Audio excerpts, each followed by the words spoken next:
আজকে আবারও একটা নতুন ভিডিও নিয়ে এলাম তোমাদের জন্য। আজকের ভিডিওতে আমি আপনাদেরকে দেখাবো, আপনার যদি পিএফ অ্যাকাউন্টের ব্যাংকের কোনো প্রবলেম থাকে, আপনার সেই ব্যাংকটিকে আপনি চেঞ্জ করতে চান, তাহলে কিন্তু খুব সহজে সেই ব্যাংকটি চেঞ্জ করতে পারবেন। এই ব্যাংক চেঞ্জ করার জন্য আপনাকে কি করতে হবে? প্রথমেই আপনাকে কিন্তু এই পিএফ এর যে অফিসিয়াল ওয়েবসাইট সেটাতে ভিজিট করতে হবে। তারপরে কিন্তু এরকম একটা ড্যাশবোর্ড আপনার স্ক্রিনের সামনে চলে আসবে। এখান থেকে কিন্তু আপনাকে প্রথমেই যে আইডি আপনার রয়েছে সেই আইডিটিকে লগইন করে নিতে হবে। লগইন করার পর কিন্তু আপনার যে কাজ সেটা কিন্তু আপনি খুব সহজেই করতে পারবেন। এখন আপনাদেরকে দেখাচ্ছি আমি কিভাবে লগইন করলাম। এখানে দেখুন, এখানে একটা ওটিপি চলে আসবে। আপনার আধার কার্ড লিঙ্কের যে মোবাইল নাম্বারটি রয়েছে সেই ওটিপিটি ক্যাপচা দেওয়ার পরে সাবমিট করে দেবেন। তাহলেই কিন্তু সাকসেসফুলি আপনার আইডিটি লগইন হয়ে যাবে। লগইন করার পর এখানে দেখুন ম্যানেজে চলে আসবেন। তারপরে এখানে কেওয়াইসি যে অপশন রয়েছে এখানে ক্লিক করে দেবেন। ক্লিক করার পর কিন্তু পেজটা একটু লোডিং নেবে। তারপরে এখানে দেখুন ব্যাংক যে একটি অপশন রয়েছে ব্যাংক, এখানে ক্লিক করলে কিন্তু আপনি খুব সহজে আপনার ব্যাংকটি চেঞ্জ করতে পারবেন। এখানে দেখুন আপনার যে ডিটেইলস সেটা কিন্তু এখানে দেওয়া রয়েছে।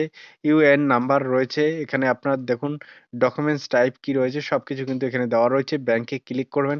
ক্লিক করার পর যে অ্যাকাউন্ট নাম্বারটি এখন আপনি অ্যাক্টিভ করবেন বা চেঞ্জ করবেন, সেই অ্যাকাউন্ট নাম্বারটি আপনাকে এখানে দিতে হবে।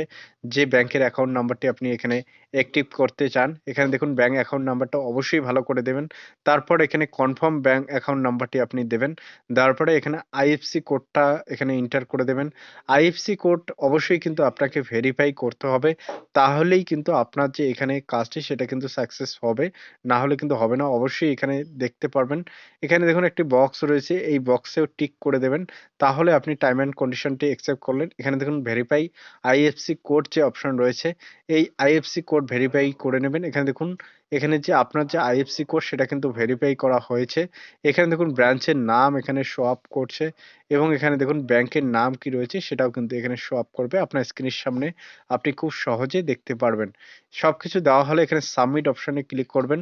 এরপর কিন্তু রেজিস্টার মোবাইল নাম্বারে একটি ওটিপি চলে আসবে। সেই ওটিপিটি আপনার মোবাইল নাম্বারে পেয়ে যাবেন। সেখান থেকে ওটিপিটি দেওয়ার পরে এখানে দেখুন নিচে সাবমিট একটি অপশন রয়েছে। সাবমিট অপশনে ক্লিক করে দেবেন। একটু প্রসেসিং হচ্ছে। তারপরে কিন্তু আপনার যে ব্যাংক অ্যাকাউন্ট, নতুন ব্যাংক অ্যাকাউন্ট সেটা কিন্তু অ্যাক্টিভ হয়ে যাবে এবং এই ব্যাংক অ্যাকাউন্টটি অ্যাক্টিভ হতে ২৪ ঘন্টা টাইম লাগতে পারে। তো অবশ্যই কিন্তু আপনাকে ওয়েট করতে হবে। কেওয়াইসিটা কমপ্লিট হওয়ার পরে কিন্তু আপনার যে বাকি কাজগুলো, আপনার যদি উইথড্রল বিভিন্ন কাজ থেকে থাকে তাহলে কিন্তু আপনি নেক্সট টাইম সেই কাজগুলো করতে পারবেন এবং সেই ব্যাংক অ্যাকাউন্টে কিন্তু আপনার যে ক্লেম করা টাকা সেটা কিন্তু খুব সহজে উইথড্রল করতে পারবেন। ভিডিওটি দেখার জন্য অসংখ্য ধন্যবাদ সবাইকে। জয় হিন্দ, জয় ভারত।